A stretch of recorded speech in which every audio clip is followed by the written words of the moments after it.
What is up? Another episode of Ripple Effect Podcast. I'm your host, Ricky Varandas. Today we have returning guest, Russ Baker. He's an investigative journalist, founder of whowhatwhy.org, and author of Family Secrets, The Bush Dynasty, America's Invisible Government, and the Hidden History of the Last 50 Years. So if you like history, if you like journalism, if you like real stories about real events and current events, and without a bias edge to it or trying to sell you a perspective or opinion, then check out whowhatwhy.org and Russ Baker's work. This is his third time on.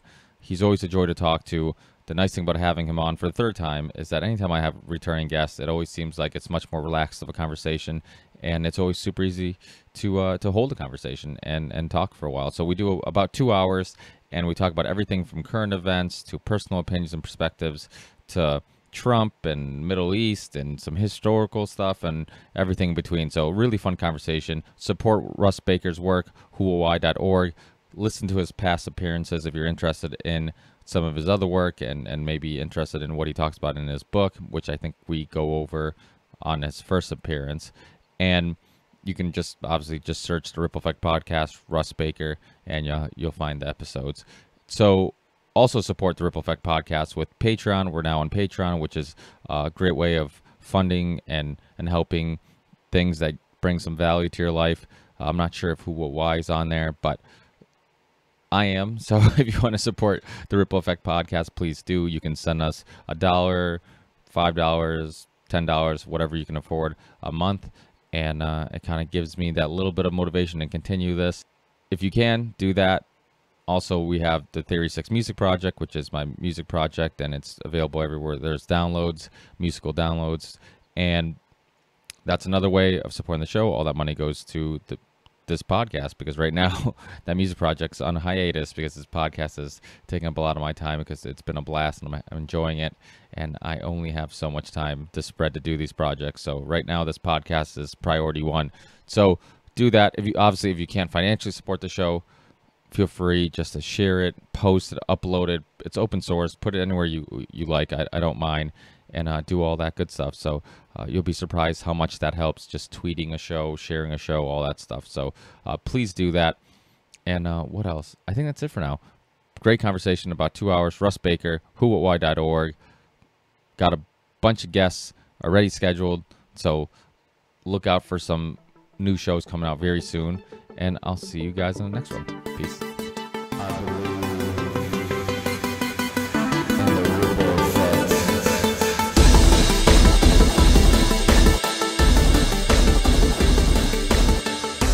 Hey. You hear me? Yep.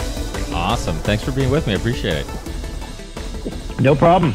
This is a great time to be running a news website. And it seems like every other day there's more shit in the news, and it's impossible to keep up with it. And if it's not for websites like yours, I honestly have an impossible time of keeping up with what's going on in the news.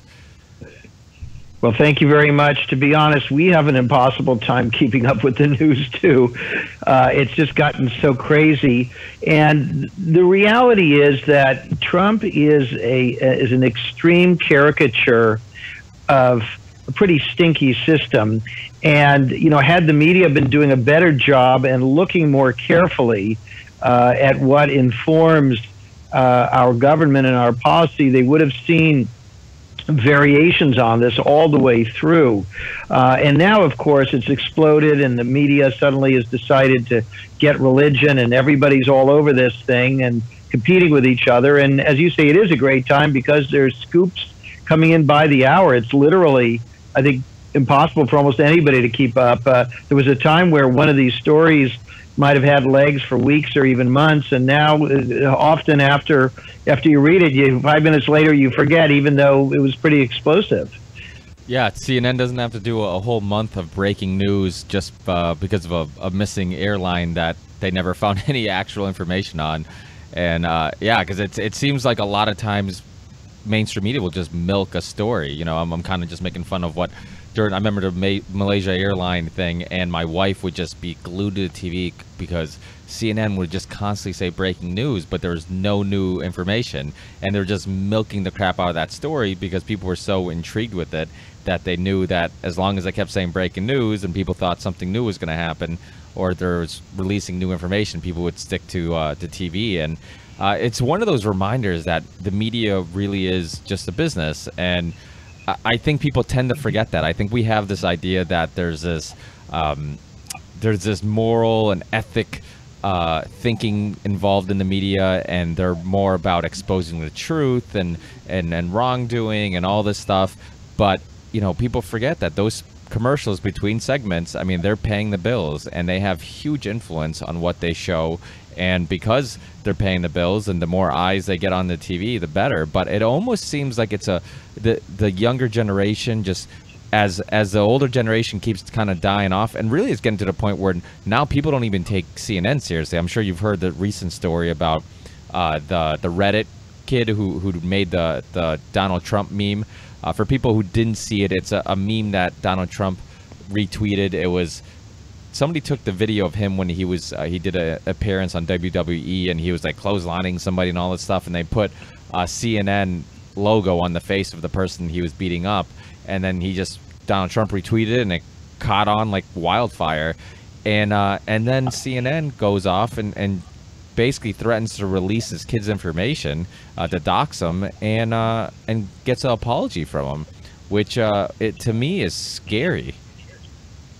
Yeah, but I got to say, to me, even that story is professional wrestling writ large. You know, it's we only have so much bandwidth, and so my focus is on what's going on in the policy arena that affects the most of us.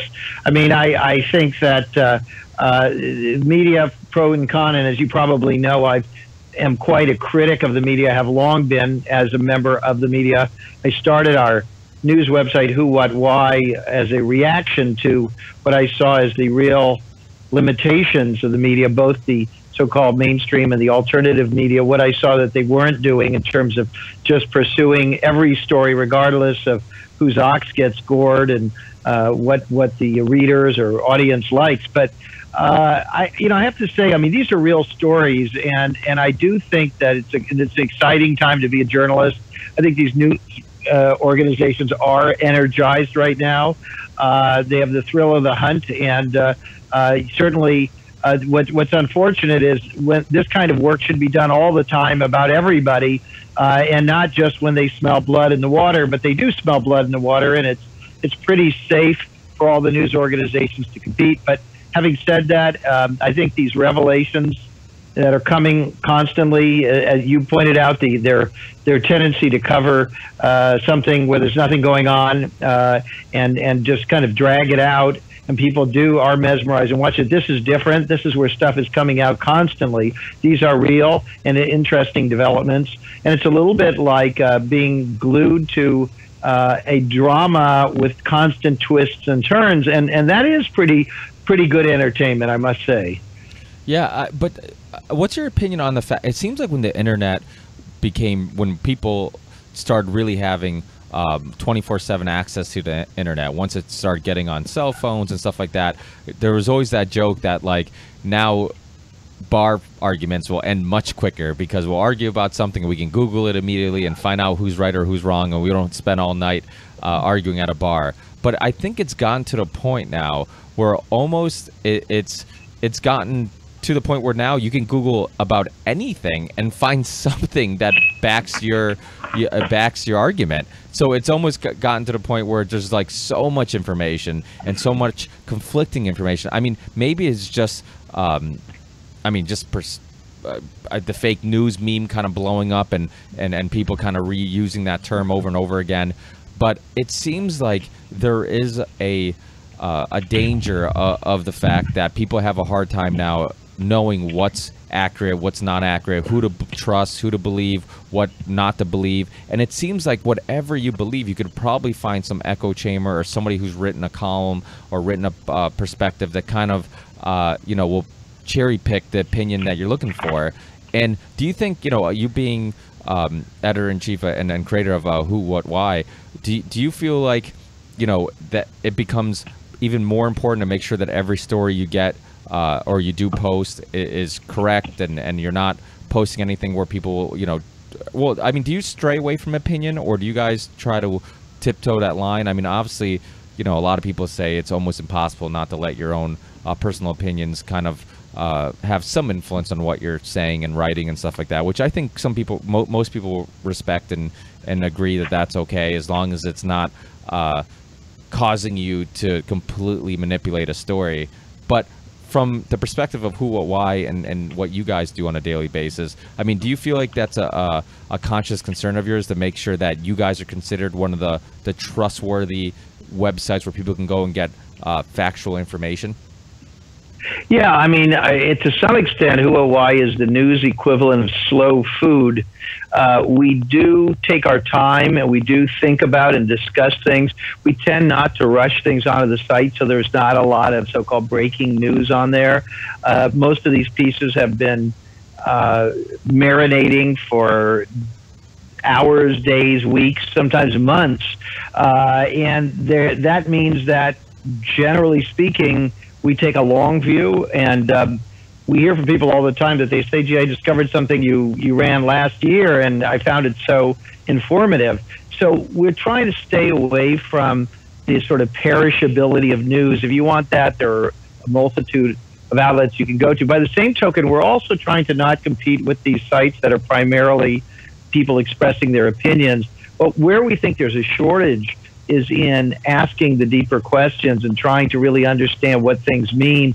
I don't know if you'd say in a purely objective way, but in some sort of a rational, thoughtful way that I think most reasonable people would say, yeah, they gave this a fair spin. So I think that's our ambition. Now, I have to say that I agree with you that there's so much out there. People can find anything to support their opinions. It's hard to know what's real. I personally have my, Who What Why has a Twitter feed. It's at Who What Why. I have a separate one at Real Russ Baker, and it's my outlet, and I have a chance to be playful and a little bit facetious, and in that way sort of comment upon the parade. And I put things on there. I used to put after them, something like fake, in parentheses. And then I thought, my God, people can't tell that this is ironic commentary. That's their problem. But I do understand there's a very fine line. People have a hard time knowing what is real and what is not. And yet, at the same time, Ricky, I think that I look at what we are told is real. There are all these corporate media sponsors, all these so-called fact-check sites where they're going to tell you what is real. But even those things are highly subjective because they don't consider the larger implications of what something that is sort of ostensibly true. And so, for example, somebody who blows up innocent people who is from another country may be a terrorist, and somebody who launches a drone that kills innocent people is a loyal, patriotic servant of the United States. So it's all subjective, of course. Yeah, absolutely. Your mic, for some reason, sounds like it's sounding a little rust or not muffled, but it's some clicking noise. I don't know if I don't know. I wonder if, let me try to see. I just turned off an air filter. Does that help at all? No, or is that still there? The clicking. It sounds like it's the mic itself, but I could be wrong. I'm using a Bluetooth earpiece, which usually is noise canceling and very high quality. I could turn it off and just hold the phone in my ear if you prefer. Yeah. Well, I know it's probably easier to have the Bluetooth in, right? Well, it doesn't matter. I mean, it depends how long I have to hold the phone for. But let me turn it off, and why don't we try that? Okay. Here we go. Thank you. Hello? Okay, here I am. Yeah, hello? That sounds a little better. Is the Bluetooth maybe low in battery? Is that possible? No, I don't think so. Oh, that's weird. But yeah, it's funny you brought up your personal Twitter account, because I actually find it's funny. I've had you on 2 or 3 times before, and I don't know when I started following you, but it might have been after the second time you were on, because I followed Who What Why, but never followed your personal Twitter account. I'm like, oh, Russ has a personal Twitter account. Let me follow him, and and you're fucking hilarious. I couldn't believe how funny. Like, I remember sometimes just being on Twitter during like the debates and stuff like that, and I would read your tweet not even knowing it was you. And I followed some comedians online, you know, on Twitter, and I would have to like catch myself because I'm like, oh, that was Russ. That wasn't a comedian. And because you're just but I think, like you said, it's probably nice to have that personal account where you can do that. You can kind of be more sarcastic and playful. And when we're talking about such serious information, I'm sure sometimes and some people, that's how they deal with I guess depressing moments in their lives or depressing information is I mean, sometimes all you can do is laugh about it. Well, let's remember that comedians are actually radical figures. They're frontline risk takers and edgy commentators on what other people won't say. They're raising taboo subjects. That's why we laugh. I mean, laughter is in many cases an expression of sort of astonishment, and so I find humor a terrific salve for what ails us, and of course it's a great outlet, but it's that kind of comedic commentary is really not that far in some ways from what journalism does. We do the same thing, but we try to express it with facts and documents so that people can arrive at their own conclusion. Nobody likes to be lectured to, and the beauty of both doing good narrative journalism and comedic commentary is they both bring people to certain realizations without being pedantic about it. Yeah, no, I completely agree. I think it's funny because I just heard I forget who was talking, but they were talking about doing a roast in Boston for some fundraiser or something like that, and how a bunch of the comedians really were they went over the edge with like not being politically correct and all that stuff, and race jokes and feminist jokes and all that stuff. And Gronk, the Patriots player, Gronkowski, he said some jokes that this comedian who was talking about this event was kind of borderline but not that bad. And Gronk's the one that they wrote about in the newspaper the next day and bashed him for saying this, and did he go over the top with that? And it kind of reminded me of how the beautiful thing about being a comedian, and this is what they were talking about, how when you're a comedian, you kind of have the green light to kind of get away with pushing it a little bit further and maybe tiptoeing the line, and you kind of can do that. And I think for the average person, sometimes that type of speech and stuff isn't acceptable. But I remember Patrice O'Neill back in the day being on Fox News and arguing with this woman about this, and he's like, listen, if your intentions are to be funny, then that should be okay. It doesn't matter what you say, as long as your intentions aren't to hurt somebody, not to be racist or mean or hurt somebody's feelings. But if your intentions are, hey, I think this is going to be funny, let me say this. And sometimes you don't know if it's going to work or not until, of course, you say it. And then if it bombs, then people find it racist or mean. But if it doesn't bomb, then it's funny and it's comedy. So it is this thin line. But the beautiful thing about art, music, even when the Pizzagate was going on, they were talking about that woman that does all that crazy art that was friends with the Podesta family and stuff like that. I mean, that type of stuff seemed weird, but in the art world, really, I mean, I grew up listening to bands like Napalm Death and Cannibal Corpse, who really pushed imagery and lyrics, and like art was all about pushing the limit. So sometimes people from the outside looking in might find it as weird and kind of maybe something more to it. But artistic people do that sometimes. They do push the limits. They do make us rethink what is normal, and we kind of need that, because if not, then how do we ever see things outside the box? Absolutely right, and I think that political leaders are something else, and they have a special responsibility to try to, in some way, speak to all of us and bring people together. And so, what strikes me about Trump is the incredible, inappropriateness of his pronouncements as a leader, where it just doesn't seem the right place. You know, I personally didn't mind his video of him beating up on CNN. I think it's kind of funny, but at the same time, look, I mean, the sort of people who follow him, I mean, I get, tweets and emails from them all the time, and a lot of those folks, I don't want to say all of them, but a lot of them are really vulgar, nasty, angry, hateful people. Terribly inarticulate and rude, and it's just so yeah. I mean, we're all particularly sensitized now, I think, to the idea that you can't do a lot of the things he's doing, and you can't say a lot of the things he's saying, and just treat them as, oh, that's fine, that because a comedian would do it. No, it's not okay right now, not particularly while feelings are as inflamed as they are.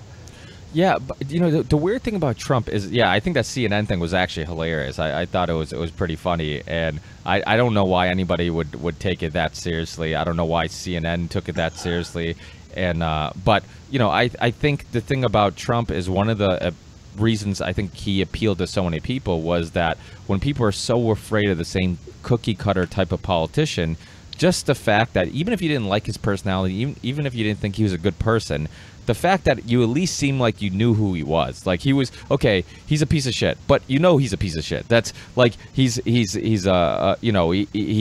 womanizer, he's this, he's that, but at least I know who he is. And that gave me like a little just peace compared to dealing with somebody who you feel like they're just telling you exactly what you want to hear again, and they're just giving you the look and talking in the way that they've talked the whole time, and think that that's what you want to hear, and this is the way politicians should look and sound and talk and all this stuff. And I think it's funny because right a little bit before me and you started talking, I was watching some of the Conor McGregor Mayweather press conference. I don't know if you follow boxing or MMA, but Conor McGregor is this MMA fighter who swears, and he's kind of like the Stone Cold Steve Austin of MMA, and I think there's an appeal to the fact that he seems like the average Joe. He seems like the type of guy who swears. Like, we swear sometimes. We mess up in our speech sometimes. We lose our temper sometimes. Like, these are all very human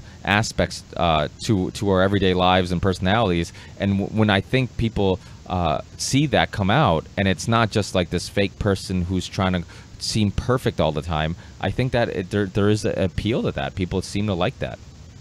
Yeah, absolutely. I mean, I think that really says almost everything about Trump and his appeal. People say and have told me that they actually don't care at all what he does, which is kind of an amazing statement. But they don't care because it's all about the fact that his sort of, I don't know how to put this, but his being unafraid to be his own, sort of vulgar self is a tremendous relief to other people, because they feel like they've been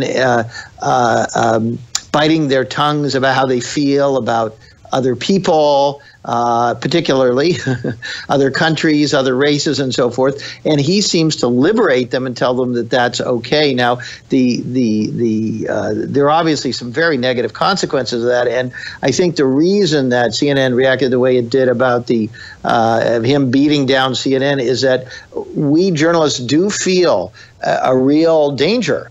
And in fact, I have to tell you, this is under Trump is the first time in my career that I was reticent to tell people that I'm a journalist, not in New York or Los Angeles or something, but when I travel in other parts of the country, and people ask me, and I can kind of almost look at them and I can kind of sense where they're coming from.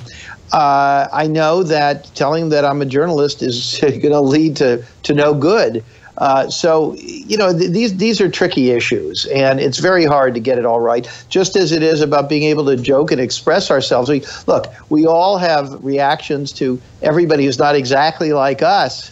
That's human nature. We observe and we react to these things, and then we decide what's okay to say and how to censor ourselves. And then you have these two extremes this sort of political correctness brigade, which is, telling us exactly what it's okay and what it's not. You know those people. They're constantly interrupting you and telling you not to use certain words. And on the other hand, there are these people who really do say very hurtful, horrific things that have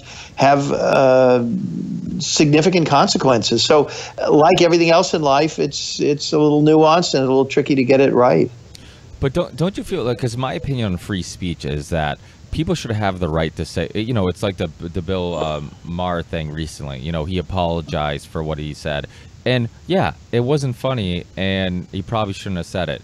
But he's a comedian. And I think that, it's just one of those things where I kind of feel like I said, I think intentions are really important. And I think if somebody's intentions are to be funny, then you can't draw a line and say you can't cross this, because from my perspective, I kind of feel like you're going to get really watered down art. You're going to get really watered down comedy, really watered down, the people who, the Lenny Bruces, the, all the Bill Hicks, all these comedians who, I mean, Lenny Bruce did time in prison, and yep. So, I mean, pushing these limits, that's how you break through and how you get people to go against the grain and do something unique and different. And I think once you start putting guidelines on it, or think that, I can't say this because it might ruin my career because I'm gonna have to apologize if it's not funny, this and that, then I think it kind of suppresses progression or artistic progression. Yeah, I totally agree with you. I guess what I'm saying is that where it becomes tricky is where you draw the line, where you try to figure out, was that person being funny, or was that hate speech, or was somebody actually inciting some behavior that's going to be really problematical. It is hard. Look, you go back to the classic case where the American Nazi Party wanted to march through Skokie, Illinois, at the time, a home to many elderly Holocaust survivors, and they were represented by the American Civil Liberties Union, an organization whose many attorneys are actually Jewish, and they said, we protect everybody's right to free speech. And the ACLU lost a huge amount of membership, a lot of money, and really suffered because of that. But they were adhering to a principle, which was, the answer to free speech is more free speech, and that's true. But at the same time, Europe views these things differently, and as you may know, particularly in Germany, there are all kinds of things you're not allowed to say because they say, look, we had free speech here, and it led to cataclysm, and there are sometimes consequences. So I guess I hate to be a cop-out on this, but I think that this is the who, what, why way, which is to discuss things, to admit that they're not black and white, and that being a productive member of society, it means not being lazy about things and being, challenging yourself and others intellectually to sort of constantly sort things out and sort them out, understanding that it's a moving target. Yeah, no, I completely agree. Yeah, in Germany, you can't be a Holocaust denier, and even though I think Holocaust deniers are ridiculous and insane, I still think that conversation, I think if somebody wants to say something crazy or insane or historically incorrect, I think people should still have the right to say it. I think anytime you stop conversation, I'm not saying that's what you're saying. I'm just saying that my personal opinion on Germany, and it's I guess it's what we always say, it's a slippery slope. Where do you stop? If you stop people from saying this, then do you eventually stop people from saying that, and then this and that, and everybody who's sensitive to the topic? I mean, you can't just just stop people from saying everything that offends somebody, because we wouldn't have anything that we could say. So it is a slippery slope, I think. But, it's true. I mean, freedom of speech is to defend unpopular speech, because popular speech doesn't need defending. And, I think all conversations should be on the table. I think I've talked to people who have pretty radical or different opinions or perspectives on many different things, but I think if somebody's willing to have those type of conversations, I think that nothing should be off the table. So we do have an issue with like us being tribal, and once we pick a team or once we decide we have a established opinion on something, it's very hard for people to break through. And who, what, why, and you yourself, historically, you've always been pretty consistent with just kind of looking at the information and going wherever it takes you. You've written a book on the Bushes and which doesn't just focus on the Bushes, but it's in the title, and Family of Secrets, but yet you'll criticize Republicans, Democrats, liberals, progressives, libertarians, all the above, and anybody. And do you think there's a huge issue with people? Because, for example, I remember during the election, anytime I would show somebody a piece of information, they would immediately look at what website it came from, and they're like, "Oh, they're right wing, or they're left wing, or you're gonna believe," And instead of just saying, "Let's analyze the information," and just let's just look at the information. Don't look at the source. And in some cases, I mean, if it's obviously coming from like InfoWars or something like that, you might want to look at the source. But if the information's correct, shouldn't people be better at kind of acknowledging the information and the fact or the story, and kind of ignoring the source? Because it seems like there's a lot more of that now, where it's just like, oh, he's a lefty or she's a righty or whatever, and people kind of just but I feel like, and my voice felt like, that there's probably some good that comes out of having two teams, because the left, even though their intentions aren't trying to expose corruption, might expose some corruption on the right just because they're trying to make the right look bad, and vice versa. So maybe if you're morally not a good person and trying to just expose corruption, but you're just trying to make the other side look bad, there at least is some good that comes out of that. Well, I think there is. I mean, I enjoy reading sites that I might not philosophically agree with. I even like watching, Fox News stories. I wouldn't do it all the time, probably could cause brain damage, but I like to do it a little bit, because I like to see, I do consider it very much an organ of propaganda. And even though I think that people who like Fox News think it's objective, and that, other ones are organs of propaganda, by some classical definitions, Fox News really adheres to the classical definition of propaganda, or various definitions of propaganda and disinformation, where there are deliberately, I believe, distorting things. But it's very interesting for me to watch, because I like to see how this is done. And to me, Fox News is a textbook case. It's particularly transparent. I often thought that the so-called mainstream media was much more subtle in often doing the same thing. And they use a lot of pejorative terms to dismiss people, to make them out to be, people who deviate from the pack. Very common. I was just reading an article from an old New Yorker, but it was looking at a certain journalists, mainstream journalists. But the second those journalists sort of deviate or start alleging that the system is more corrupt or something, suddenly they've gone around the bend and something wrong with them and so on. So the mainstream media does the same thing of pushing a line, a company line or a corporate line. And of course, the liberal publications do the same thing as well. Essentially, if they're for a candidate, they pretty much will never report that that person shouldn't have done that. I mean, the Democratic-oriented websites and so on. I mean, Hillary Clinton really could have done no wrong, or Barack Obama could have done no wrong, and that's not journalism at all.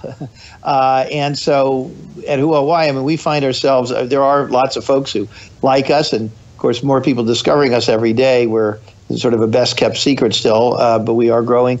But there are people who get mad at us, and they say, "Yeah, I like your site, but I didn't like that piece you did because I like so-and-so, or I think that that side in this country or in this conflict is in the wrong."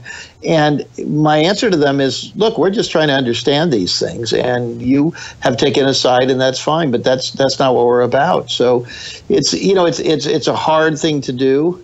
But we at the same time, we don't want to be mealy-mouthed. We don't want to be afraid to make statements. And I think Who or Why is a little bit different in that I think we're very different in many ways. But I think even from some sites where people say, well, how are you different from such and such, is that I think we make that special effort to sort of see if we can divine some kind of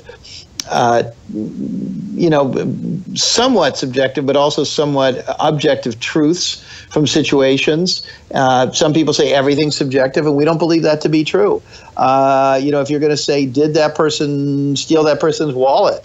Did that person fire first? I think those things can be objectively established. If you were to say, is this person right, or is that country right? Well, that's much more subjective. But even there, you could probably apply certain widely accepted principles and enumerate those, and then come to some sort of conclusion. And that's, applying the same standards across the board. That, to me, is good journalism. And in that case, it's okay to come to a conclusion.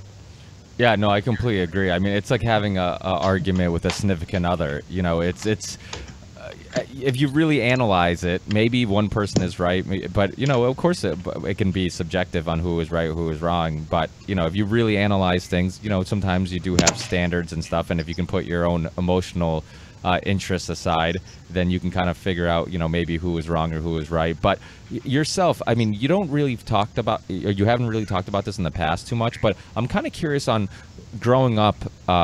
Did you subscribe to any ideologies that kind of got your attention? Was there any political party that you kind of were part of or kind of related to more than the others growing up? And has that changed?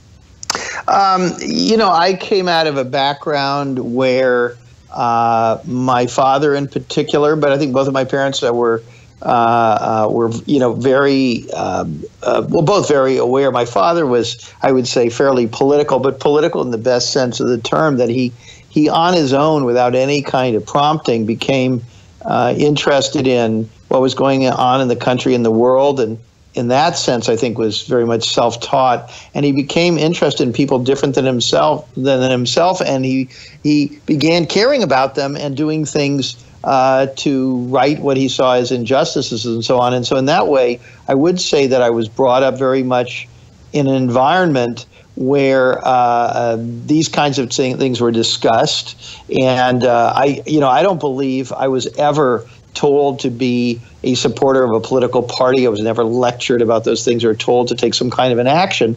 But it's nice for kids to be in an environment where ideas are discussed. A lot of people say, well, I'm a Republican because my father was a Republican. I grew up in that environment. That's a sort of an authoritarian thing where you're sort of almost ordered to do it. Again, it reminds me a little bit of political correctness. But I was fortunate to grow up in an environment where I just had a chance to witness people who were trying to come to grips with the human condition and trying to figure out what was the right thing to do, and doing it even though they didn't have to. It had nothing to do with their job or their livelihood or anything else. And for example, my father became active in a number of causes that they didn't benefit himself at all. And I love that. And I think that that's ennobling, and I think that's what makes it great to be a human being and to be alive, is that we can care about something larger than ourselves, and we can do things for others. It's very gratifying, and I think to some extent that has been lost on a good chunk of the American people, that they don't think that way at all. If you even read their sort of Twitter profiles, it says, proud veteran, love my kids, et cetera, et cetera. It's all about themselves. And even when they say, I love my country, well, what does that mean? I mean, we all love our country. We differ on how to act on that. But those are expressions of self-love and self-concern, and not a kind of an outward projection toward wanting all people, all living things to flourish. Yeah, I mean, it's funny because, I remember being interested in, I think it's called Maslow's hierarchy of needs, and there was a interesting experiment where they had a kid laying on the ground, and he was basically pretending to be cold and homeless, and people kept walking by, nobody did anything. And then this one guy stopped and put his coat on him and started talking to him and said, hey, don't worry, buddy. He's like, I know it's cold out here. What are you doing out here? He's like, we got to look after one another. and he was also homeless. The one person who stopped was also homeless, and they did a similar experiment with a pizzeria where this guy went around in a pizza asking people if he could have a slice of pizza, this and that, and nobody everybody said no, and then they gave a full pizza to this homeless guy. And then the same guy went up to the homeless guy after he was eating the pizza and said, "Hey, can I have a slice of pizza?" And he said, "Sure." And they sat down next to each other. So it's this idea of like, we think that, because I think Darwin's, all the Darwin research and the Ayn Rand type of thinking, where it's all about kind of looking after yourself first. We think that that's really our first instinct, but I like to argue that I don't think it is. I think that what really motivates us is helping others, and we feel better when we help others. And I mean, Christmas, I'm not a Christian or a Catholic, I was raised a Catholic, but I'm not religious is what I'm saying. And Christmas, one thing I love about Christmas is that it reminds so many people who tend to forget how good it feels to make other people happy and not just ourselves. So I think that it is important to do those things. I mean, your website, my podcast, I'm sure financially they're probably not very good investments, but we do it because we want to do our best in trying to leave the world a little better than we received it. And I think that it's very gratifying when I do these podcasts and I talk to people like yourself, and I get to kind of be a part of sharing work and information and people that I find interesting and I think can really help other people, and I think these conversations can help other people, then I feel good doing it. And even if it is a bad investment, and even if it does take a lot of time and effort to put these things together, I think that it is gratifying. And you look at Elon Musk. I think the reason why people love him, and I think Tesla is the perfect name for the company, because I feel like people like that who are motivated by making the world a better place, those are the people who really go down in history as revolutionary thinkers and minds. So I completely agree with you. I wish I had a question after that long rant.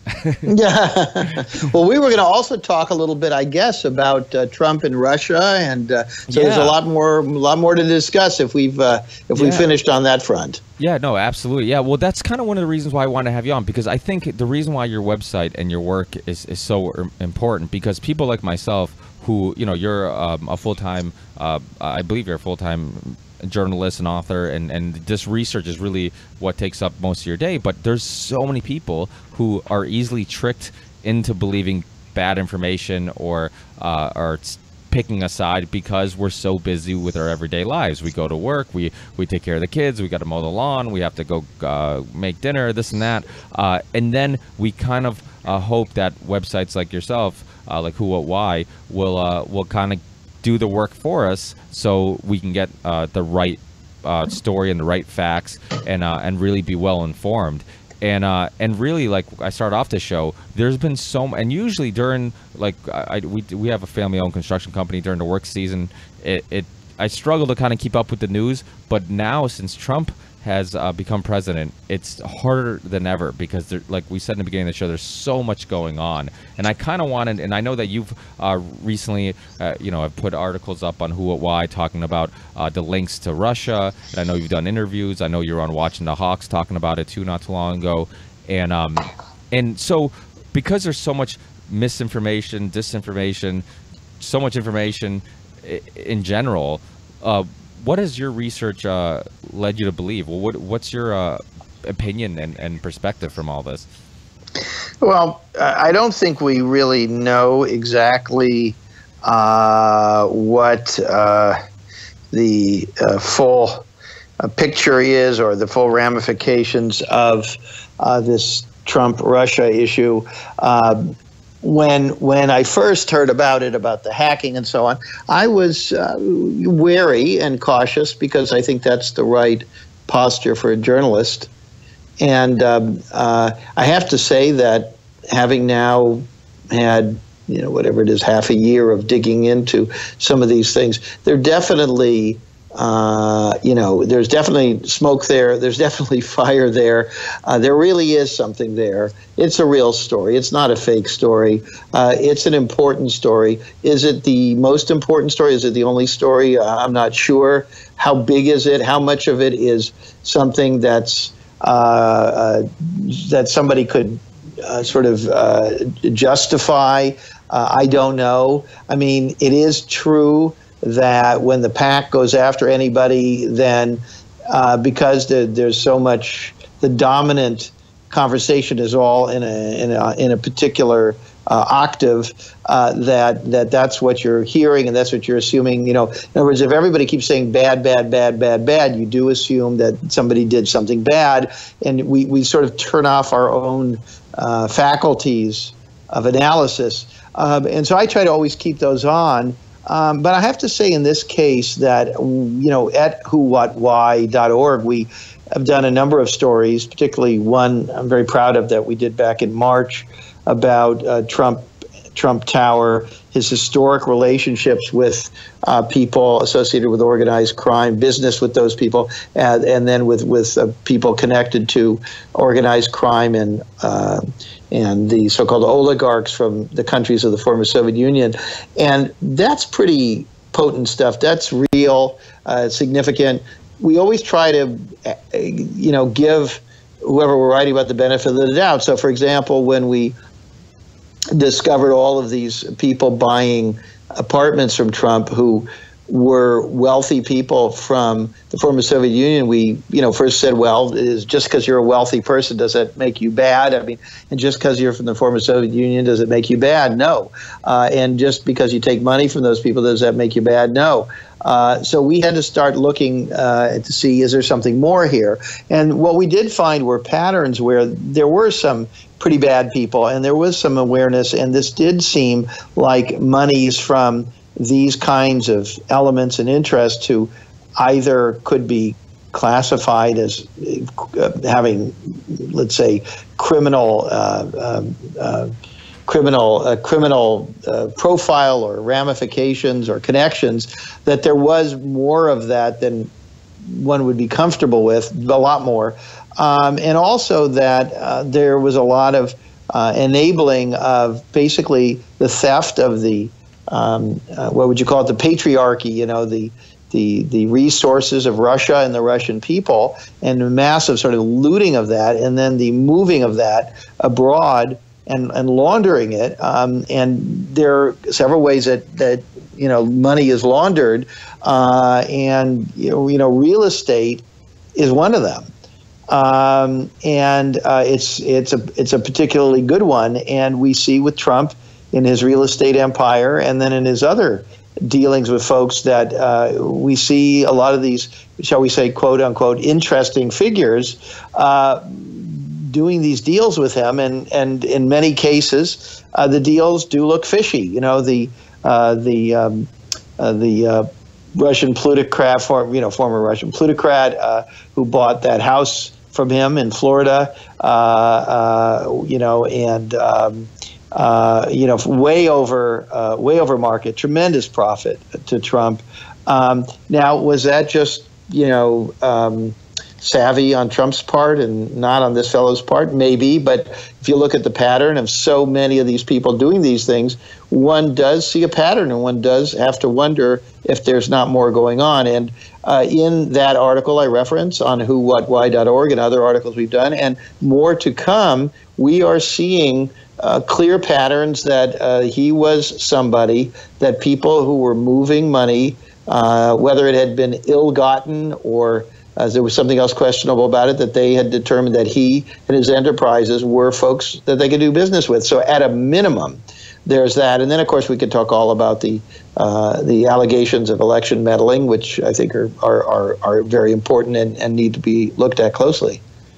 Yeah, no, absolutely. Well, the thing is, so basically there's all this conversation about the Russians hacking. Is there any clear indication? Because I remember having Ray McGovern on, I think it was roughly around the same time that this was kind of blowing up, and I believe he was saying how it looked more like a leak than it did a hacking, And obviously, and then there's all this conversation about Seth Rich. For people who don't know, he's the one who worked for the DNC, I believe, who ended up getting murdered, and very fishy, kind of suspicious type of murder. And some people believe, and Julian Assange kind of said it without really saying that he possibly could have been the person who leaked some of the emails to WikiLeaks.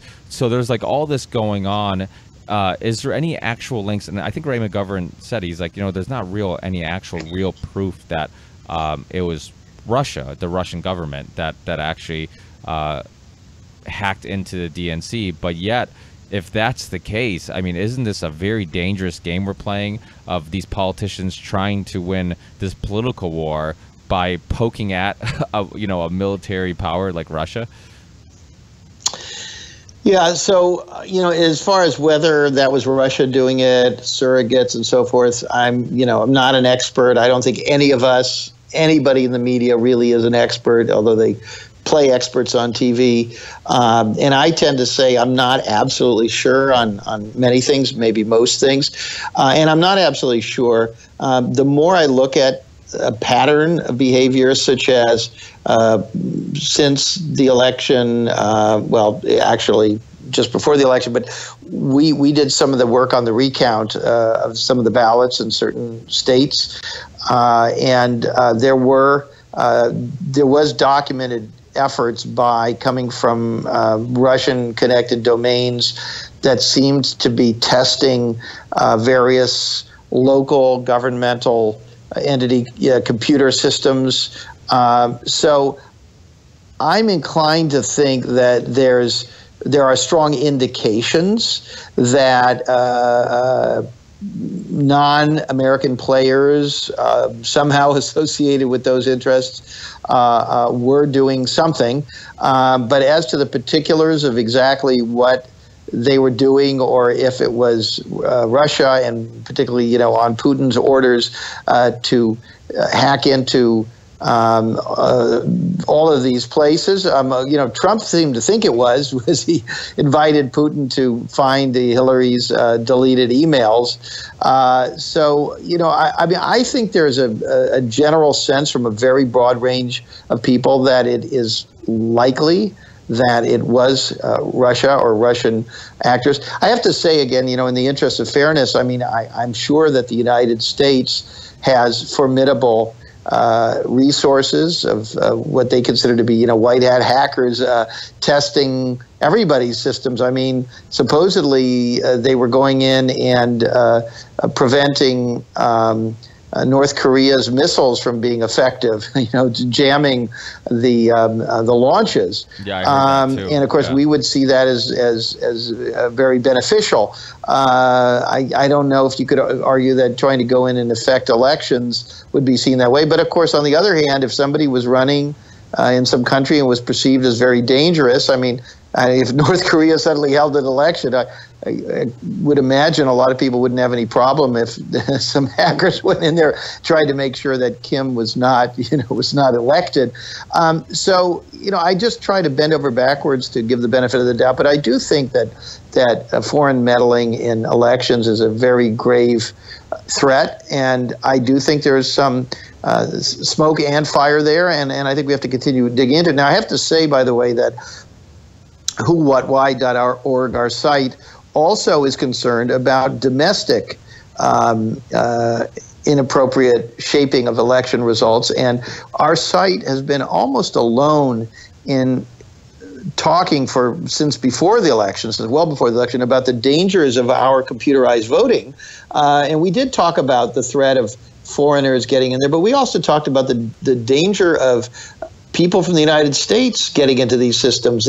This country has gone largely toward a computerized voting with these DREs, direct recording instruments that are almost totally opaque. They're programmed with software that is proprietary.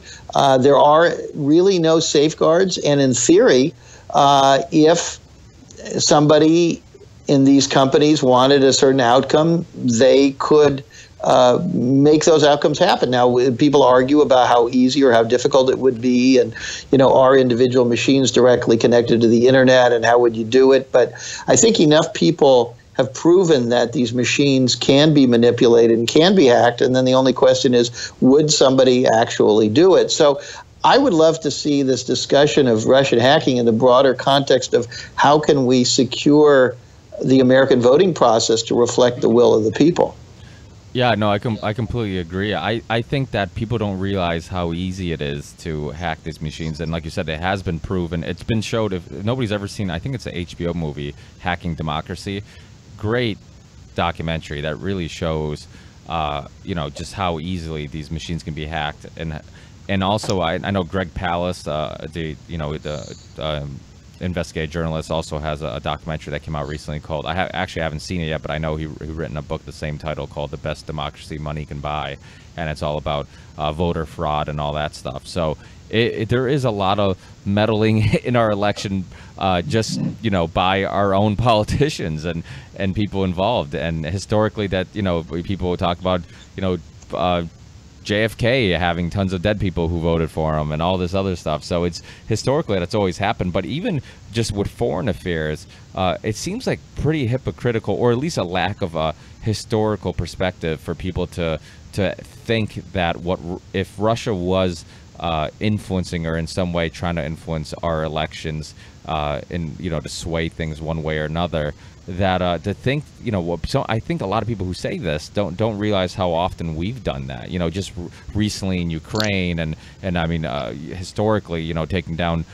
people we don't like in Iran and Nicaragua and Chile and Panama. I mean, you go down the list. I mean, we just have this long history of doing the same thing. And I think people talk about this like this is an act of war. But if that was the case, then there'd be a lot of countries trying to start a war with us.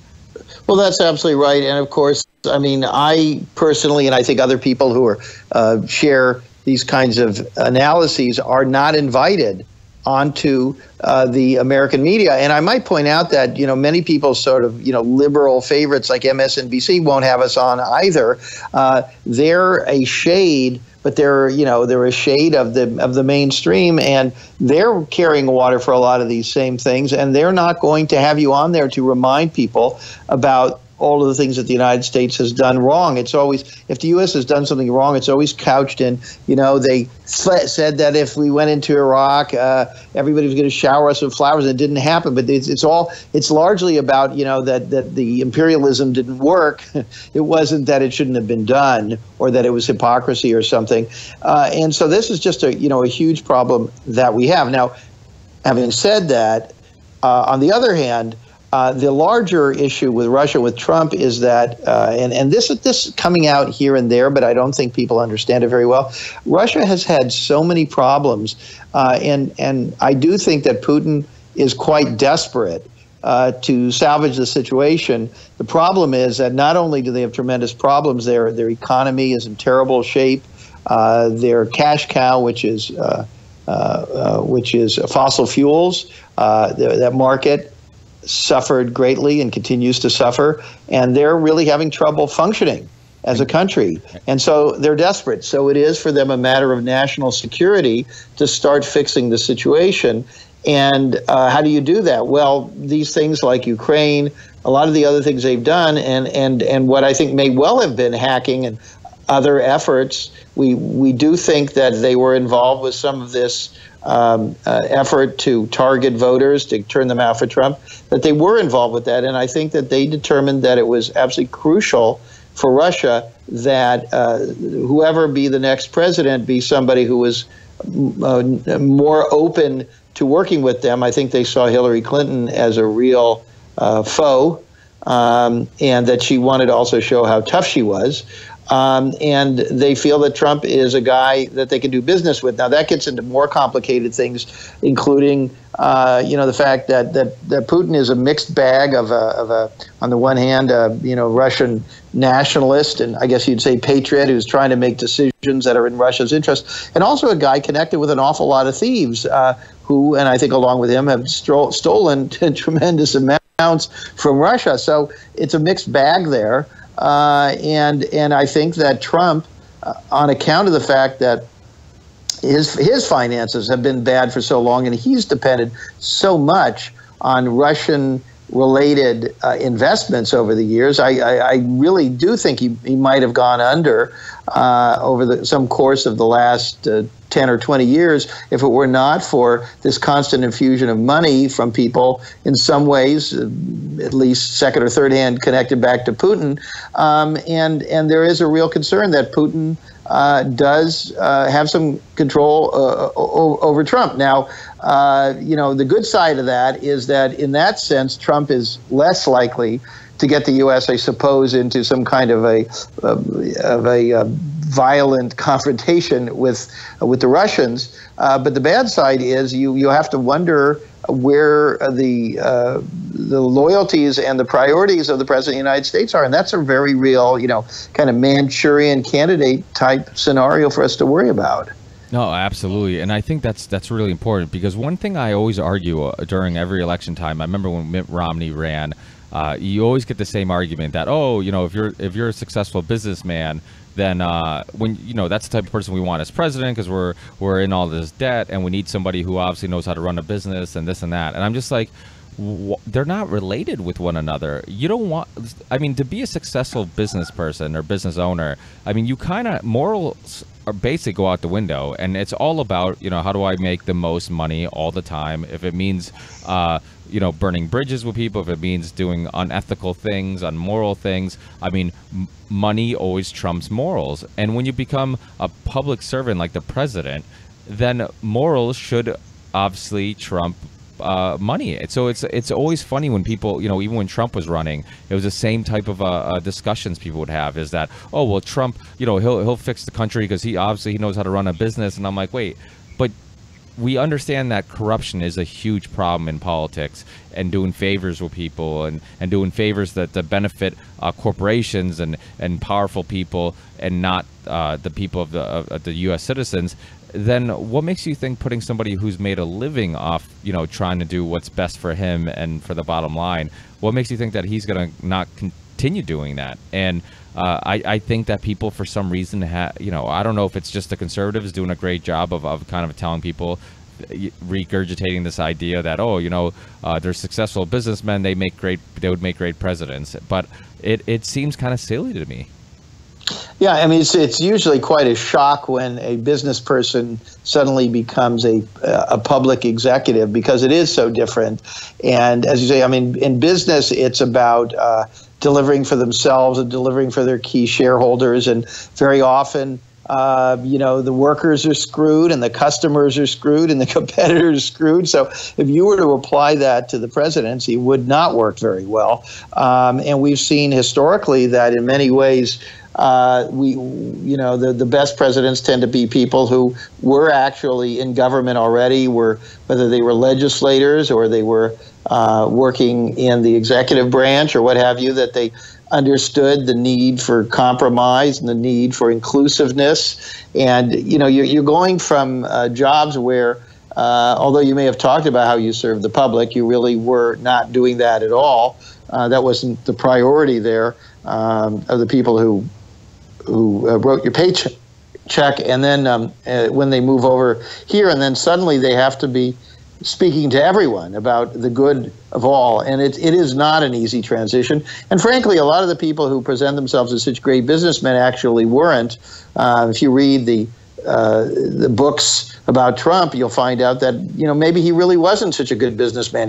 He certainly was a very aggressive promoter and marketer, and maybe you could argue that that's a kind of marketing that can succeed in a certain way.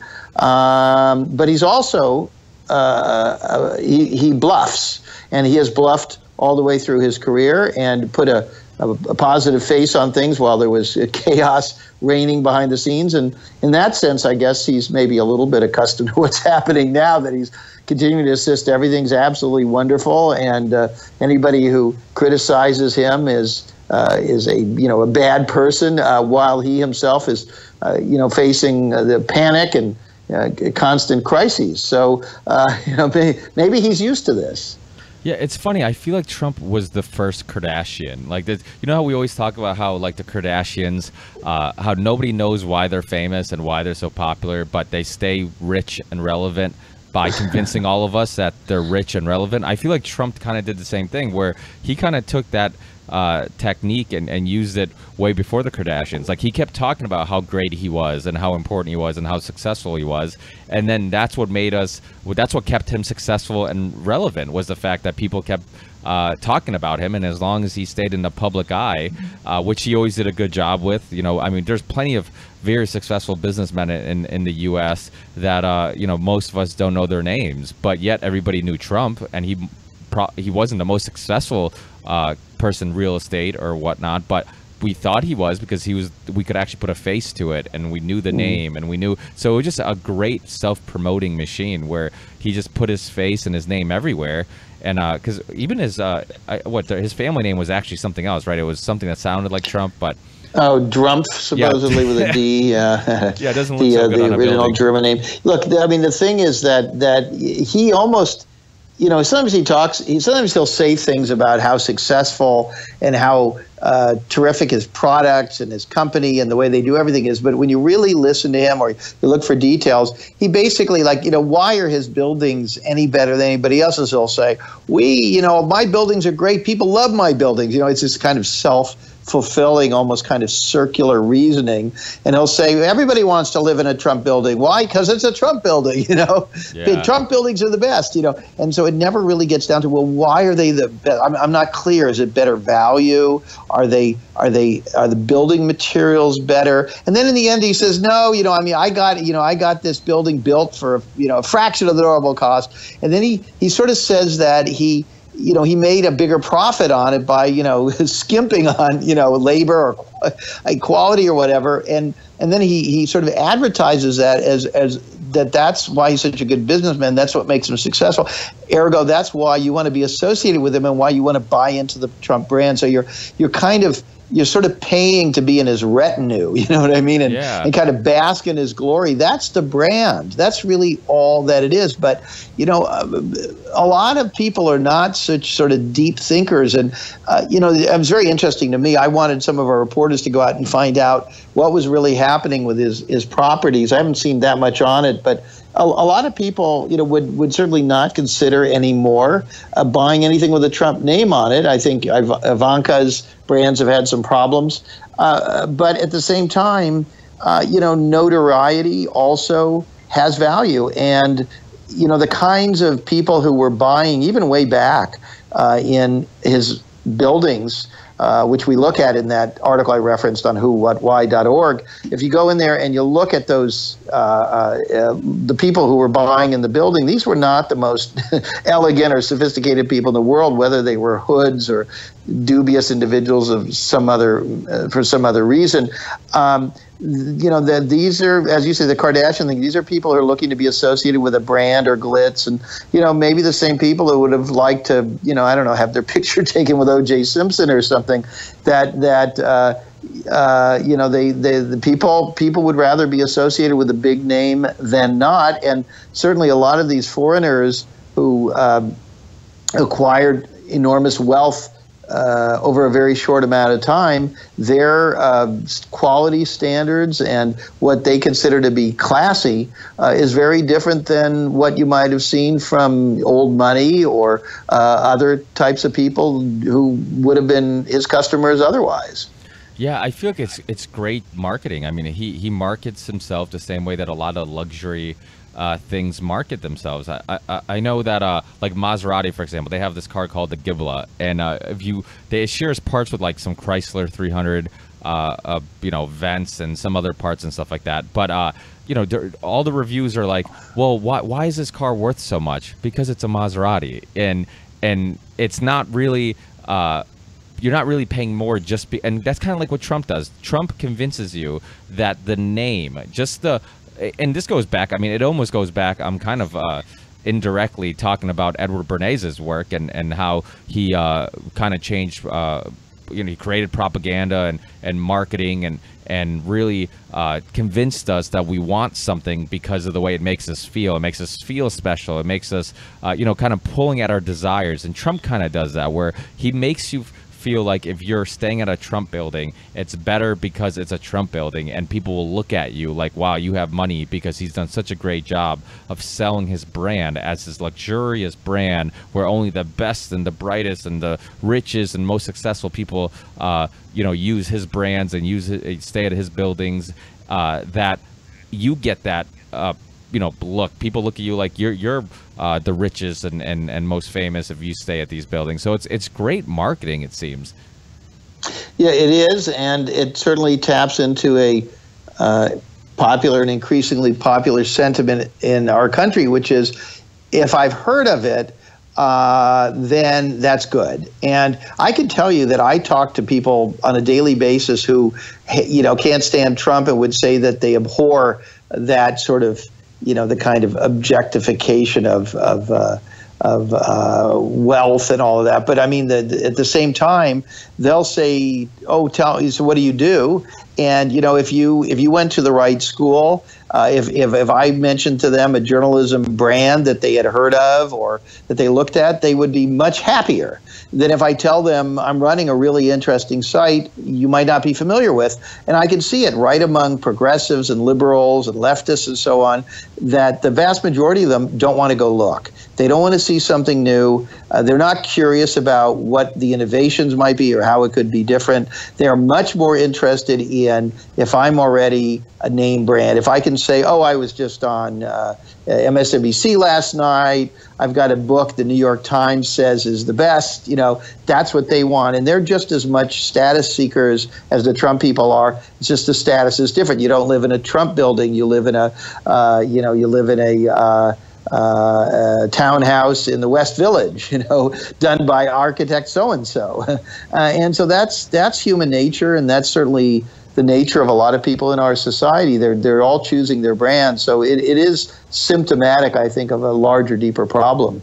Oh, absolutely. I completely agree. I think it's similar to like music, where if you hear this song over and over again, they say that your brain will actually confuse you liking it with you just recognizing it, and you kind of like it just because you recognize it. It's similar. I remember when I was younger and I'd go out to the clubs or go to the bars and stuff like that, there were songs that I absolutely hated, but because they play that song that everybody knows the words to, and everybody knows the beat, everybody knows the song, then all of a sudden you get a little extra excited. You think you like it just because you're familiar with it and everybody knows it, So it's kind of a similar type of psychology. But in regards to the whole, I guess, just web of all of Syria and Russia and all this stuff. I mean, obviously Syria, that whole I guess effort into trying to get involved in Syria goes all the way back to Obama.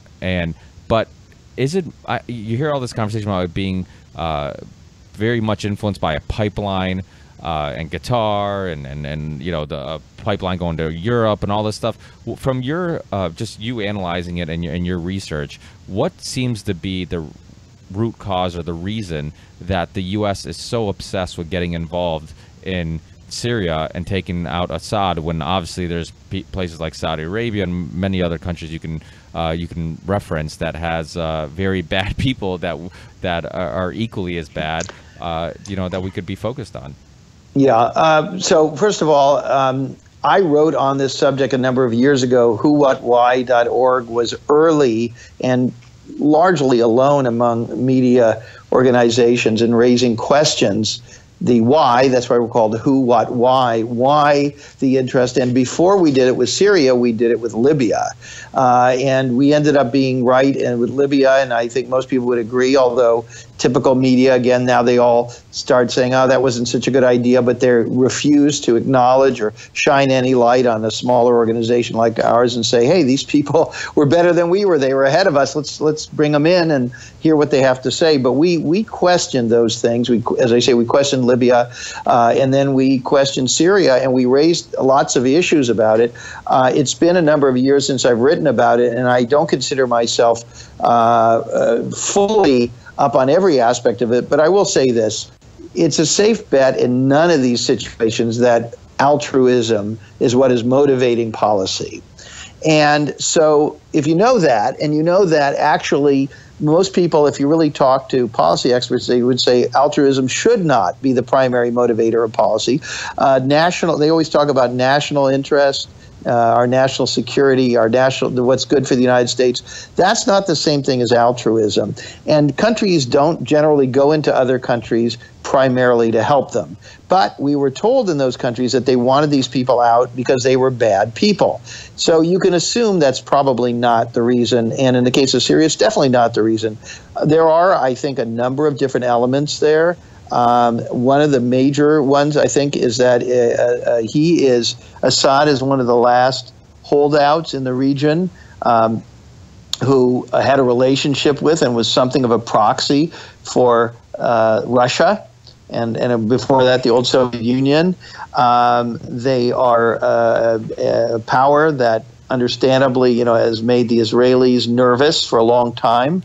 And with the Arab Spring, that's something else we could talk about, is not necessarily what we were told it was, but with this kind of displacement in the region, more and more countries were being taken over by people who were friendly to the U.S. and its interests, and then there was him.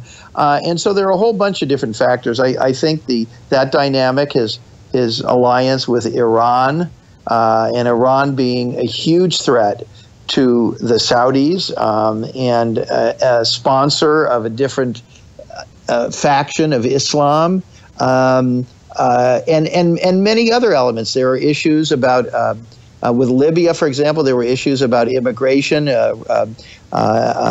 European concerns about immigration. Gaddafi was seen as a guy who could not be controlled and a possible leader of Pan-African interests. He wanted to get away from the dollar, which would have had very serious consequences throughout Africa and these countries with tremendous natural resources that the U.S. is battling for against other countries. And it's the same thing with Assad. And I do think the pipelines have a great deal to do with it. I do think their role in the region and with these other countries has a great deal to do with it.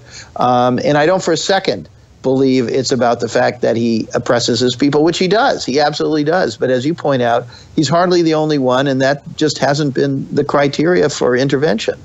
Yeah, and it's funny how the media can use terms like, oh, we're just going to arm the moderate rebels, and people will just digest that and not really analyze what that means. Like, I can't believe this term actually caught on, that people were just saying, oh yeah, it's just a moderate rebels. Like, what? It seems like craziness to me that people would think that you can just give arms. That's like saying, let me go to Chicago, the worst part of Chicago, and let me just give guns to the moderate gangsters. It's like, let me. They're gonna fight these other drug dealers who are much worse than them, and then think that they might not use those guns for some violence against some innocent people later. It seems like insanity. I mean, you have ISIS people, members of ISIS in Syria fighting Assad, and then some of those people that are getting weapons are ISIS because they're fighting Assad. So these moderate rebels are also ISIS. It's like, it's such a confusing web of we're fighting ISIS in one country, but yet we're also giving weapons to ISIS in another country because they are the moderate, in some cases they are the moderate rebels. And there's been videos and stuff you can find online, and researchers who have shown ISIS members with U.S. weapons and military gear. So it just seems like we're going to make the same mistake again. Like you said, Libya, same thing, where even if we did take somebody down, what would be the next step? I mean, putting somebody in power that ends up being much more friendly to American interests? Or does it seem like the U.S. just constantly wants to destabilize these countries because that always guarantees that we have a justification for getting involved in these countries that have resources? Yeah, I mean, one of the real tragedies of this is that the Syrian people have suffered so terribly. And there's no question in my mind that Assad has been incredibly brutal in his crackdown. But the reality also is that from his vantage point, that's what he has to do to survive. And all he has to do is look at the physical fate of Muammar Gaddafi and say, I don't want that to happen to me. And I'm sure that Kim looks the same way at the situation, put their back against the wall. And, you know, I've wrote some reviews on our site, whowhatwhy.org, about films, documentaries that show the extent of the slaughter, which has been horrific. I suppose probably the largest part of the people who have died may have been on account of Assad-backed airstrikes and so on. But again, the U.S. and these other countries were very much in there encouraging this uprising. And then this is what happens to the people. Now, then they argue, well, we have to do more to back these people. But, you know, that has never worked. And I don't care whether it's Vietnam or anywhere else. I mean, those things just turn into charnel houses. And it's not a viable solution. And again, as we've said, the fact that this comes down to being about resources and corporate opportunities or what have you, like everywhere else, that's really what we need to be talking about. And we do need to be advocating for a humane foreign policy. It's really too bad we don't. And by the way, it's really too bad that whether it's Republicans in power or Democrats, almost the same identical foreign policies continue. Whether it was Barack Obama or then Hillary Clinton, they were able to justify these wars and aggressions based on the fact that they had a person in as a sort of figurehead who people liked. So, when Bush was president, the liberals and the Democrats and the media that were associated with them were highly critical of the foreign policy. And then Barack Obama came in, and a lot of, I would say most of the foreign policy continued in a very similar vein. And suddenly you saw all those same shows no longer criticizing it because he was their guy. I remember watching a famous left-oriented TV and radio show. Everybody knows this brand, and I was watching it. And this is the host is somebody long associated with sort of imperialist type reporting and dialogues. And here they were with guests, where both of the guests were for an intervention in Syria on the rebel side.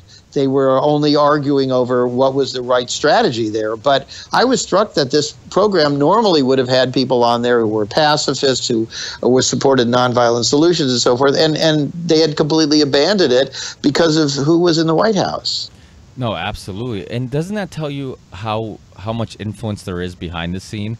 I feel like people watch House of Cards or people watch Game of Thrones, and I always say, like, they're both basically the same series, just taking place in different times. But it's this, people in power and people doing backdoor deals for them to get ahead, and then doing just shicey things and corruption and conspiracy and all this stuff. And that happens in politics. And it seems like now you're starting here. I mean, obviously, people know Soros and people know some of these names, but the Koch brothers, but people are starting to know the Mercers, and some of these other families that people didn't even know who John Podesta was until the email thing, and Steve Bannon, and all these people who have huge influence on the politicians and foreign policy and the decisions they make and all this stuff. But these guys are mostly behind the scenes. And I think when you do look at the example you use, the fact that it doesn't matter which political ideology you subscribe to, you still drone attack countries. You're still constantly in Afghanistan, constantly, taking down people like Gaddafi and prosecuting whistleblowers. I've had John Kiriakou on and some other whistleblowers who know firsthand. And it's one of those things where it's a reminder that, these politicians, there's people behind the scenes, regardless of what they tell you on TV, like, oh, I believe in this, or I'm a Republican, I'm a progressive, I have conservative ideologies or whatever. Like, at the end of the day, there's people in the background pulling the strings. I mean, what I guess some people would call the deep state. And I think it really does exist. And some of these names are finally becoming more household. And what do you think about that? Do you think it's really important to do stories on the Mercers and Steve Bannon and these people who have huge influence on these politicians and fund these politicians, so people to understand that, you know, you can analyze this politician all you want, but if you really want to know what they're going to vote on or which way they're going to go on in any certain issue or topic, you really have to look at who's giving them money. Yeah, I do think it's very important to look at these. However, I think that these folks often become caricatures and are treated as almost kind of like isolated focuses of public ire, when in fact what they are is extreme manifestations of the system itself. And that's where you stop getting invited on shows. If you come on and you talk about the Mercers and Bannon and the Koch brothers and so on, you can do that. And because the media pack had already turned in that direction, this was the dominant theme. It's great, and you're welcome on all kinds of shows, and they're competing for you. But if you start saying this is bigger than these folks, this is about the nature of our society itself, you could talk a little bit about the 1%. Now that, you know, Bernie Sanders made that acceptable, could talk a little bit about inequity, but you can't talk about it too much because, I mean, who owns the media? Who owns these channels? Who controls the big advertisers? And so this is just a problem, that the whole system itself is not what we think it is. It's not what we are told it is in school. It's not what we think it is when we salute the flag or sing the anthem. It is not that place. It's really never been that place, and it's becoming less of that place all the time. And the structure of the society and the domination by the wealthy and by a small number of them and of their institutions, that's of course the real story. That's the story we should be doing all the time. We should be talking about all the time, but we don't talk about it because it will make the natives restless. And when people get angry, like with the Occupy movement or something, the system doesn't like it. And you know, although Occupy certainly caught some of the public imagination, you didn't see most people go down and join them. I mean, it was mostly kids and a narrow band of activists, but the rest of the people weren't really bothering to come out and try to figure out how to turn that into a movement that could really take the country back. So there is a sentiment even among the liberal establishment, I mean, most of whom are wealthy themselves and, you know, have involved with hedge funds and what have you. I mean, part of the system, and I'm not judging them because we all, you know, have our investments, funds and retirement funds and what have you. I mean, we're all woven into this matrix, basically.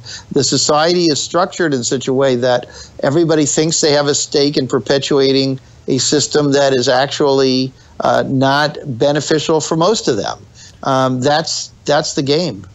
No, you're absolutely right. It's funny because you know, people say this, and it's so true, where conservatives will actually vote for people who are against their own interests. You know, you think that this person's fighting for you, and they're not. And I think the only thing conservatives and you know, somebody like a Donald Trump would have in common is that maybe if you're a hardworking blue collar guy and you wake up every day and get your ass to work and you know, you're just a hardworking person, I think you can kind of relate to somebody like Donald Trump because of the fact that, you know, you feel like, well, even if you don't agree with him, even if you think he's a jerk, whatever, he does, you know, a lot of meetings and he does a lot of business and he's constantly working. And I think the alternative is, well, who am I going to, you know, who do I relate to? Somebody like Donald Trump who wakes up every morning and works hard, or somebody like Bernie Sanders who wants to give all my hard-earned money to other people and share the wealth with people, you know, lazy people who don't want to work. So I think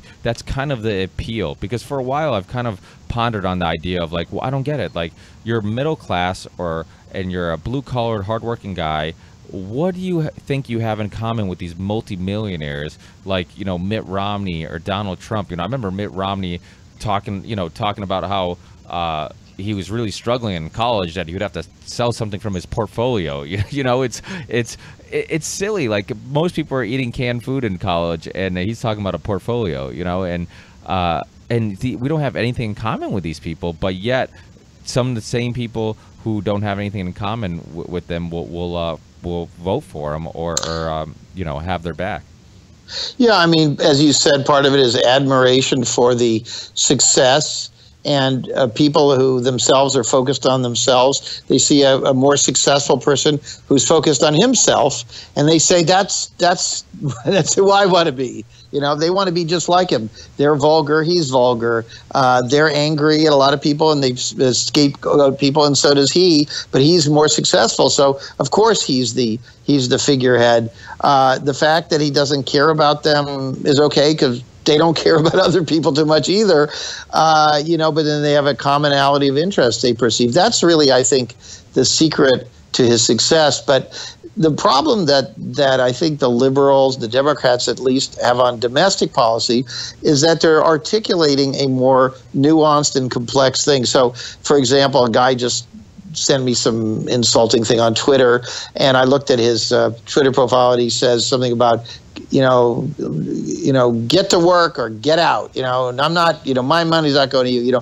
The idea is he's working hard, and there's a lot of really lazy people who want handouts, but there are some lazy people who want handouts, but the fact of the matter is there are a lot of people who consider themselves successful who, cheat, which is some form of something other than virtuous hard work. And also there is this unawareness that not everybody has a level playing field. And so, they're perfectly happy to look at certain people and say, I would never give that person a job, and then to complain that the person doesn't have a job and that person takes public assistance. So, there's just no acknowledgement at all of the idea that they say, well, look, life is unfair, too bad. But, those are the same people that when they face misfortune, they're suddenly asking for help. I mean, we see this with the healthcare thing. People are, angry about Obamacare, but the second they don't have healthcare and they're struggling, they're grumbling and telling their tale of woe.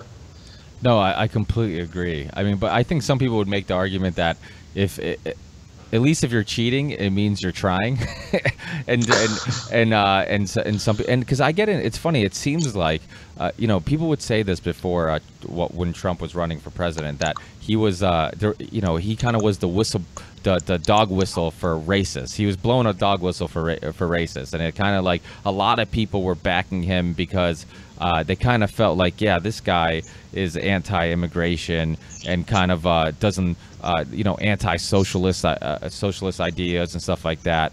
And I kind of feel like they're right, because I find myself in a lot of arguments with people about, like, well, look, all these lazy people. It seems like it's kind of, people are more comfortable saying those things now because the president kind of thinks like that.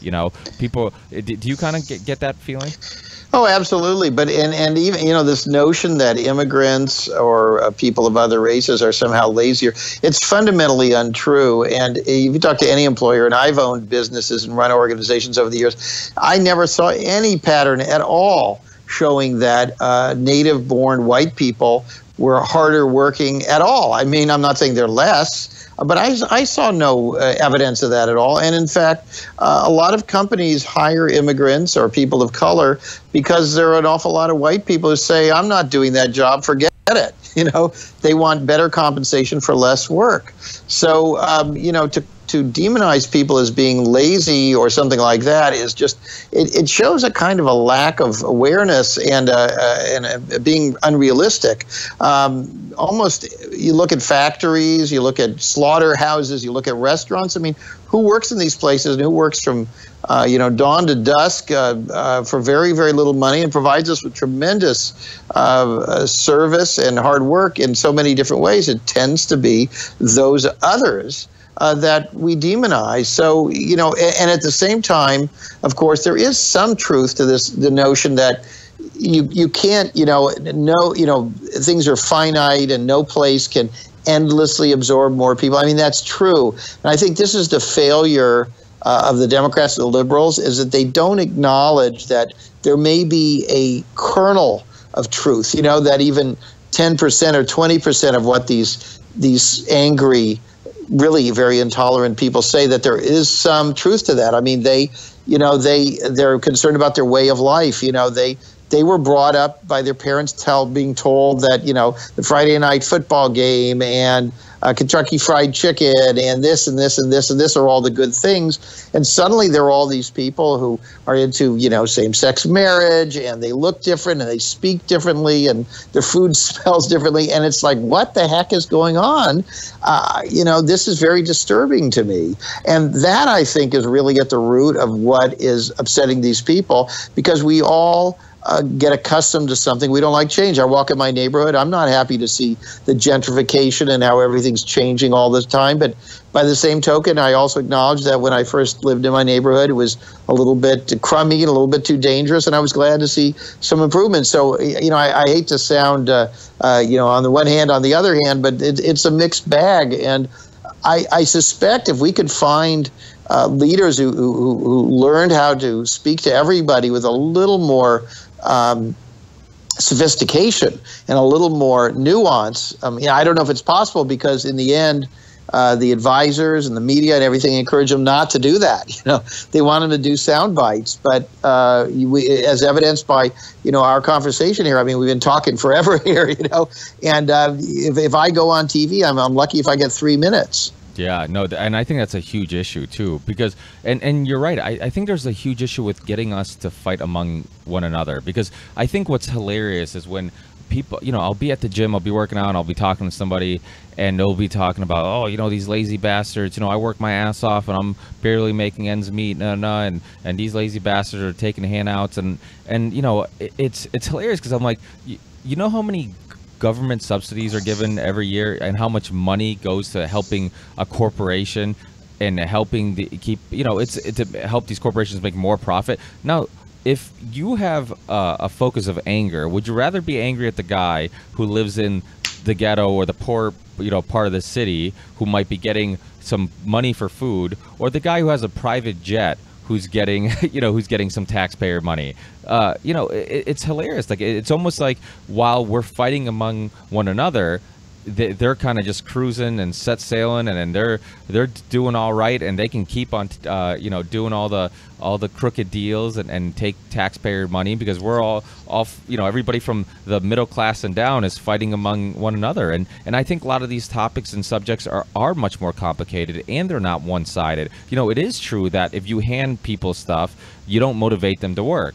But it also is true that if you stop giving them stuff, then they will rob you. So because of necessity, because they're hungry. So to keep a safer and more secure society, I think it is important. Like I tell friends of mine, I'm like, well, do you want somebody who's hungry to rob you or rob me because they're hungry? I'm like, if I can, if we can all pitch in to kind of give them help for them to get on their feet, then isn't that a good thing? And yes, I agree that some people just take advantage of it and never get on their feet. But how much of that's also because we're a product of our environment?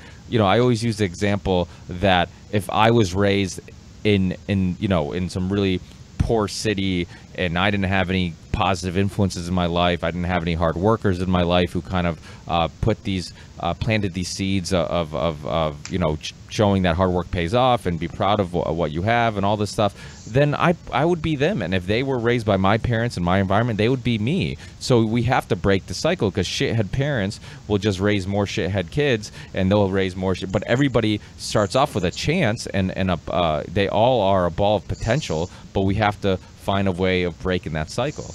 These are all the kinds of things that we ought to be talking about. Well, Rick Ross was on my show. And we're not. It's funny you say that, because Rick Ross was on my show, Freeway Rick Ross. Oh, yeah. And same thing. He started selling drugs out of necessity. He didn't know how to read. He actually got offered to go to college to play tennis, but he didn't know how to read, so he knew he couldn't keep his grades up, and he wouldn't last. So he didn't even do drugs. But he picked up selling them because he knew that, I think he ended up having a child or something like that. But either way, he needed money to survive, and really selling drugs was his one way to getting out of a really shitty situation. So, like you said, sometimes criminals, if you take their hard work and passion and put them focus it on something more positive, they could be very successful, and you know what, honestly, you could even make the argument that some criminals are successful and they're politicians and rich CEOs of companies, because they do some things that are against the law and breaking the law. Just we kind of look at white collar crime different than we do other types of crime. We absolutely do. And then, of course, they have these batteries of lawyers just like Trump. I mean, who ever heard of somebody having as many lawyers as he has? They keep saying Donald Trump's personal attorney. I'm like, wait a minute, this is another dude. There's another woman. It's so many of these people. They need these folks just like a criminal needs them, but they're treated very differently. And I love the concept of, we always talk about underworld figures. I love the concept of the overworld, which is the figures who also commit crimes but find a way to do it so that they never get in trouble, and they control the criminal justice system, and they control things so that they're always on top. Those are things that, as you pointed out, folks who feel that the world is treating them unfairly and that others are getting some kind of advantage need to consider. And if you look at Trump's cabinet, I mean, this is the wealthiest cabinet ever. You look at the net worth of these people, or even the estimates, even the low side are tremendous. It's a very, very wealthy bunch of people, and it's hard to imagine such a narrow and such a white and such a male group being able to really identify with a broad range of concerns and issues that challenge Americans. Yeah, it's hilarious because he talked about draining the swamp, and he has Goldman Sachs people, he has, Exxon Mobil. I mean, it's crazy. Like, and the fact that people honestly still believe, like, I feel like when people like somebody, they will just justify all their actions, and that's what Trump supporters do now. It's not like, okay, I get it, you disliked Hillary's out of the picture, she was crooked, and there's a lot of question marks about her past and history, but come on, I mean, some of the stuff that Trump's doing, how can people still justify what he does and the people he put in his cabinet? And to think that he's going to be any different is just hilarious to me. It just it almost. But I do think. I mean, we'll end it with this because I've already taken up way too much time on a probably a beautiful Friday. I'm sure you'll probably be looking to grab a drink and dinner sometime soon. But what do you think is next? Because I think the one good thing about Trump winning was that it almost seems like, people talk about how if Hillary won, it'd be great for young kids because it would feel like, oh, see, even a woman can be president. But damn, if Trump wins, doesn't it mean that, like, even an idiot can be president? Like, anybody can be president? It almost gives people more of that impression that anybody is capable of becoming president. And I think that political strategists are going to have to rethink what to sell to the people. And does this open the door for somebody like Bernie again to run, who has socialist ideas, or somebody who's a libertarian, or somebody who's whatever, a different alternative ideology? There's always a silver lining to the clouds, and until a torrential downpour wipes everything out. And I'm an optimist, and I always like to believe that there are good things can come from bad. This is one of those times. Unfortunately, particularly because of the climate change issue, this may be too late. And if Trump continues to do what he seems to be doing, which is to ignore this problem facing all of humanity, we won't have any options. But putting that aside and trying to be a little more optimistic, I do think that he and what he has fostered has opened things up and encouraged people of all stripes to get involved, to pay attention. There are now movements and groups encouraging a lot more people to think about running for office. A lot more people are stepping up to do that. And we saw that with the John Ossoff campaign in Georgia, seeing it in other places. And it's also quite difficult, of course, because with the Citizens United decision and the opening the floodgates to big money in politics, it has become much harder, and it really is the province of the super wealthy. But Bernie Sanders in particular has proven that it's possible for somebody who doesn't have wealth to appeal to a really broad swath of people and still to come up with formidable funding. So if that continues, and if other candidates come up that way, if the fight to limit big money in politics can be made successful, and there's always a chance of that. I think it's tough, but if more focus could be brought on that, we could see more ordinary people running for office. I think it's a very, very healthy thing for people who've struggled, people who came up the hard way, maybe people who are still struggling and haven't come up that hard. Some of the best elected officials we see on the local level, and particularly more and more around the city, are single mothers and people who just barely get by. They really bring a very interesting and extremely humane and authentic perspective to our government. So I continue to be hopeful. I think we live in dangerous, very trying times, but it's also a time where more of us are engaged than almost any time that I can recall in my lifetime, going back to when I was a kid in the '60s. But I say let's take advantage of the energy, chaotic though it is, and let's try some new things, because if you don't try, what's the point of being alive? Yeah, and I think one thing, a theme in what you were saying on the show was talking about looking at the bigger picture, and I think that the future is possibly universal health care. It is maybe even a I don't know, what do they call it, a minimum a wage, a living wage for people, or income for people, just having an income for people so people can just have enough to survive, and everybody gets a minimum income. And because I think we're living in a world where people are growing up where money is not that important anymore. I mean, I record this podcast with, it feels like for free, because I bought the software a long time ago, and I'm not actually paying for anything at this moment. And people will be able to listen to it for free. People will be able to watch, go on your website for free. People will be able to watch documentaries we talked about for free, hear your lectures on YouTube for free. People are growing up in a world where money isn't the end-all, be-all, biggest motivator.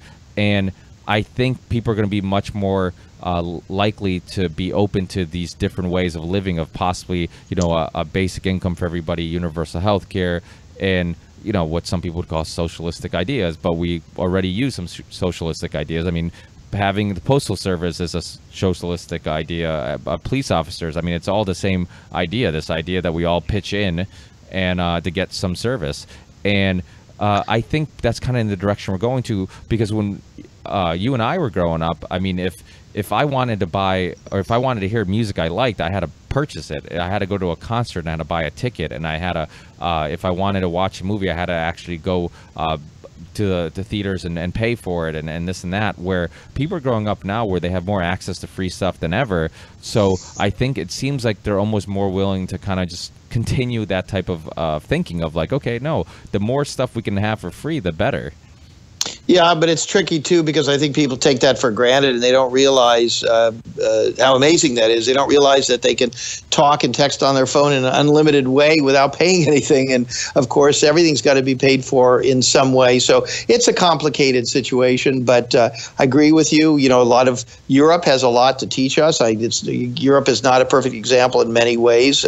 Populations and their circumstances are very different, but they're older countries and they've experimented with a lot of things, and many of these types of things you're talking about, healthcare and in other areas, and job and social security are things that they've thought about. Europeans also consume much less than we do. Their footprint is much smaller. They pollute a lot less. So we have a lot to learn from other countries. Other countries, of course, learn from us because our culture is ever expanding and so dominant. And, it's a good exchange. So anyway, it's an exciting time. I love talking to you. Lots of good energy here. And going to have to run, but thank you so much. Can I let folks know how to reach us or anything like that? Yeah. Let us know about your website. I know you have a YouTube channel. All the best places to get sure. Stay updated. Yeah. So our website is whowhatwhy.org. O-R-G. That signifies that we are a nonprofit. All of our funding comes in donations from the public. We don't accept any advertising. We've got a Twitter feed. We've got a Facebook, Who What Why. And then if you want to follow me personally, my Twitter is @Real Russ Baker. And we do all kinds of stuff, podcasts, I write books, lots more things coming. Yeah, awesome. Yeah, please, people, follow the Twitter feed, go to the website. You also have a YouTube channel that you put up show appearances and lectures and stuff like that, which I find really interesting. And it just, we need more sources like yourself. I mean, obviously, one thing I like about having you on is the fact that people get to see that you really don't pick a team and you don't have an ideology that's kind of swaying you one way or another. So if people are looking for somewhere where they can get just information without being worried about it being, cherry picked for any reason, then whowhatwhy.org is the place to go. So thanks, Russ. I really appreciate it. It's always a blast talking to you. Enjoy your Friday and enjoy the rest of your weekend, and hopefully have you on again in the near future. Hey, I enjoyed it. Thanks very much. Thanks, Russ. Take care.